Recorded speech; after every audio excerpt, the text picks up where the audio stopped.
In this video, I'm going to show you how to cancel Lumin PDF subscription. Now first, you want to go to the left over here inside your dashboard and click on Settings. You could also go to the top right and from here click on My Settings and you'll see the exact same page which allows you to go into Billing, okay?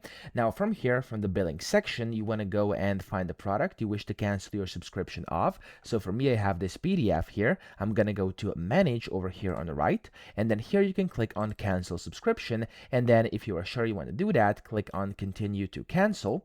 And then over here, you can basically type in why you're trying to cancel. So we can just specify and then keep on pressing Continue. So here, I'm just going to press, for example, daily or weekly. Then I'm going to click on the main reason. It's just going to be I no longer need it. Then, of course, you can give them a thought. And of course, you can give them some more feedback if you wanna. You can press on Continue over here. And then if you're really sure you want to do it, you can just press Cancel My Subscription again. And that is going to cancel your subscription. I hope this video helped you out. If it did, please subscribe to the channel and help me out as well.